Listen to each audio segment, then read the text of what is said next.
Member sir আমার সাথে কেউ নেই, আমার সাথে কেউ নেই, আমারও কেউ নেই, আমি এতিম, আমি একা দুনিয়াতে, আমি একা একা। মেম্বার স্যার চিন্তা করছো দুজনকে হাতে টানে ধরেছে আর এখন করছে ওর সাথে কেউ ছিল না।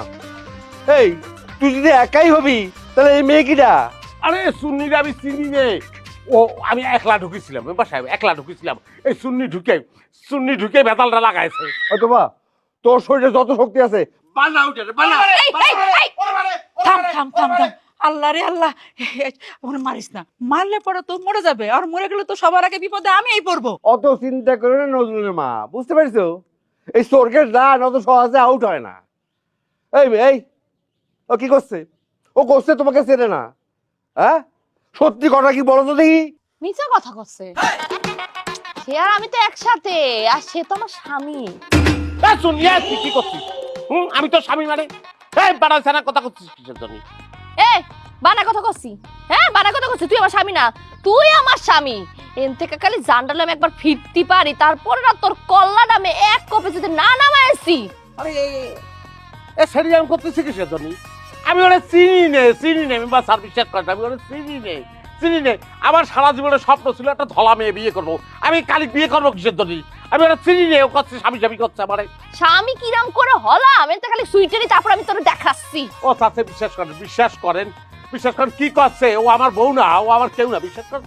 আমি শুধু একা ঢুকেছিলাম আপনার ঘরে, বিশ্বাস করেন। চিন্তা করছেন মেম্বার, হাতে নাতে ধরা হয়েছে, তারপর নিজের বড় অস্বীকার করতেছে। এবার আরো বানাতে হবে। এই তোবা তোর গায়ে যত শক্তি আছে ওরে বানা, ও সাইজ কর, ওরে সাইজ। ওরে মারে। থাম থাম থাম থাম, চাচি, ওই হয়েছে কি, আমি একা ঢুকিয়েছিলাম আমি এই মাটির পর বসে করছি, একা ঢুকিয়েছি আপনার ঘরের মধ্যে, সব কিছু গুছিয়ে নিছি, একদম ঠিকঠাক ভাবে করে ফেলেছিলাম। যা বের হয়ে যাবো সেই সময় এই চুন্নি এসে ঢুকেছে, তখন এই কালি এসে ঢুকেছে। ইরে কঠিন জোর রে বাবা, নিজের বউরে কেউ অস্বীকার করে? মেম্বার সাহেব এক কাজ করেন, দুজনকে ছাইরা দেন তো। তাকে তো এমনি এমনি ছাড়া যাবে না। মেম্বার, ওর কঠিন শাস্তি দিতে হবে, মানে ডবল শাস্তি ব্যবস্থা করতে হবে। প্রথম শাস্তি হচ্ছে চুরি করতে আসছে, আর দ্বিতীয় শাস্তি হচ্ছে ও নিজের বড় অস্বীকার করতে। ওরে ভাই, আমি তো স্বীকার করেছি রে ভাই, চুরি আমি করেছি, সেই অপরাধে আমার যতটুকু মাইল প্রাপ্য আমার মনে হয় সেটা হয়ে গেছে।